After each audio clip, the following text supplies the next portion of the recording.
Today, I want to talk about 3 reasons we need our children. Raising great kids is a privilege and a responsibility. Sometimes our children can't see their own greatness. Sometimes we can't. Other times we can see their greatness but struggle to step up because of our own challenges. We will be discussing the brain science, tools and techniques that help us raise great kids. Hi, I'm Cynthia Armstrong, and today we're talking about 3 reasons why we need our children, or that we might need our children. The first one I'm going to talk about is physical comfort. Sometimes we really say we want our children, but really we end up needing our children to give us physical comfort. And this could look many different ways. So it might be we're nursing our children longer, or we require our children to give us a hug or a kiss goodbye or good night, or things like that, where it's a physical comfort for us that we get from our children. And here's something to keep in mind. And I know this topic can bring up a lot of emotions, perhaps some denial or hesitation, but really take a look. So it's not the actions themselves that can create a need. It's our internal atmosphere that will create the need. If we don't feel that complete, if we don't feel our worth, or we have that sense of self in us, then we end up trying to get that from our children.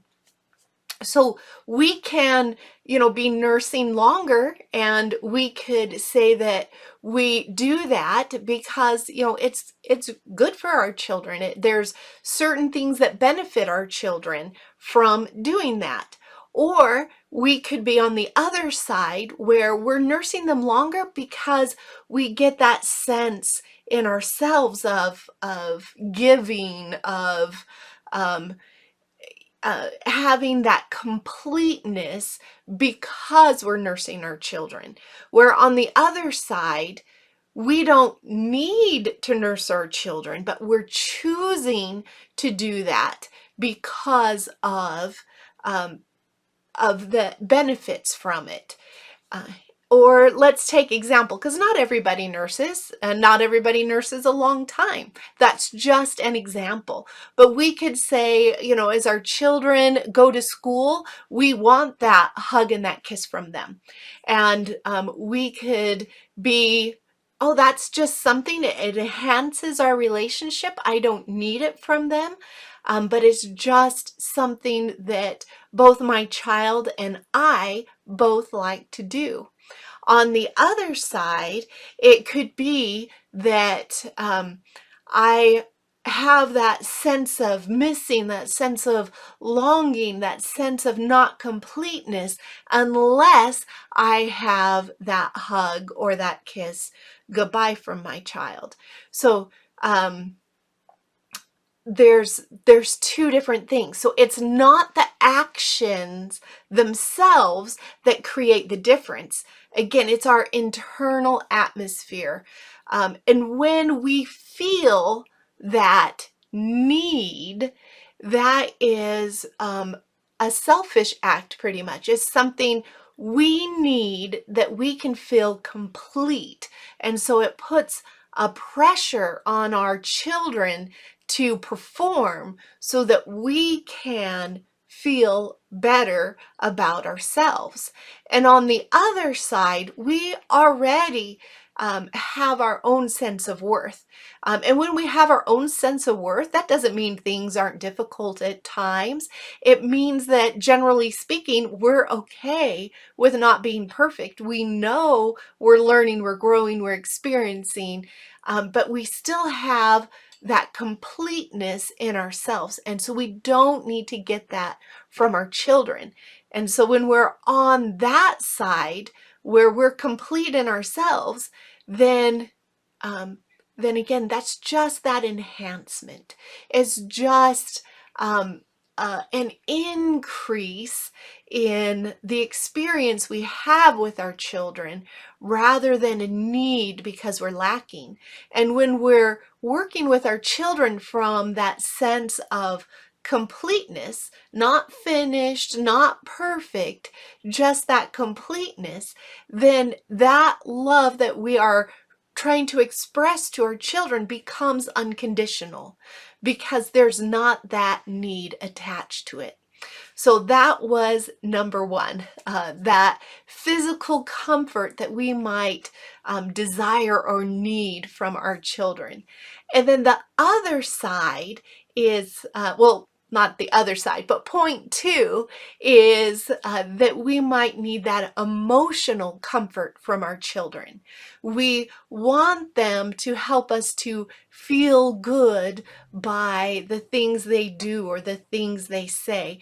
And this can be close to that emotional, right? We feel loved when they hug us, but it can also come from words as well. I mean, children, at some point, usually a child will say, I don't like you, Mom. You're mean, Dad. You always say no. Or they'll get this kind of negative aggression towards us. And there's, a couple reasons for that. But today we're just talking about our part as the parents. But if children say that and we need emotional comfort from them, then we become angry. You can't say that to us, or we might become depressed, or, oh, my child doesn't love me, oh, sad, and we might then react in a way where we give our children the responsibility for how we feel. And that puts a lot of pressure on the kids again. And even though if it's not a conscious pressure on our part, and they might not say, oh, Mom's putting pressure on me, there's still that energy and that feeling of pressure. They pick up on it in that energy and the interactions we have with each other. Where, again, on that other side, if we are complete in ourselves, we then react differently to our children. We respond instead of react, because instead of being an attack on us or a threat to how we feel, it's just information. It's information on how our children need our help, the thing that they're kind of stuck in or are trying to do, because they could be simply crying out for help in how they're feeling, or they could be and children, they're really good. They learn to manipulate us because we are actually pretty good manipulators and they see us doing it. So it could be either way. Oh, I want this thing from Mom, and I know if I make her feel bad, she'll give it to me, or Dad, right? Or it could just be, I feel so terrible inside that I'm striking out in a cry for help. So it depends on us and whether we feel complete and feel our worth and feel all that, or whether we don't, whether we are getting our needs met from our children or attempting to, or whether we have that unconditional love where we're more able to go in and teach and respond and be patient and provide for our children. Because as parents, they're not responsible for us. We don't bring children into the world to meet our needs. It's our job to help to meet their needs until they're able to do it on their own. And it's our job how to let go and allow them and teach them how to do that on their own. And we can only do that when we are able to do that. Okay, so the third need we get from our children is looking good for others. Because we want our children to act a certain way or be a certain way or do well in school or all of these things so that we can either, feel good for ourselves because our parents trained us, or the society has trained us that that's what we need, or because we don't feel complete in ourselves and we want to think that other people think of us this way. That when they see my child doing well in school, then, oh, I'm a good mom then. Or if we behave a certain way, or it looks like we're so close knit out in society, then we look good to others, or we think we look good to others. And so that gives us, again, that sense of completeness, or attempt to get that sense of completeness, because we don't have it in ourselves yet. Or just that validation that, oh, because they think we look good, then we must. And sometimes if we're in that need cycle, we aren't able to then go in and be honest with ourselves and really look to work on the things that we could benefit from working on. And so it can hide when we get into that mode.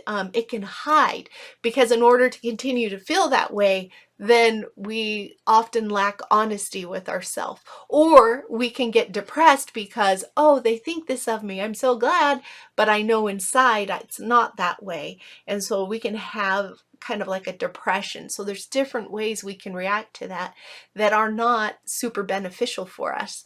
So yeah, we might meet our needs through physical comfort from our children, through emotional comfort from our children, or from our desire to look good because of our children. And so when we take a look and really get into ourselves, do we feel that whole, complete, and just an enhancement from our children and our ability to love them unconditionally? Or do we feel a threat if our children don't do those things, because then we are lacking? So children are great by their very nature, and we have that privilege and that responsibility to raise them. Hi friends, Cynthia Armstrong here. Thanks for joining us today. Please make sure that you subscribe to our channel so you can see when new videos come out, and like this one. It is such a responsibility and a challenge to raise great kids, and we are here to help you along that journey to make it as enjoyable and fun and fulfilling as possible. Please check out our website, www.raisinggreatkids.net, and I will leave that in the description below.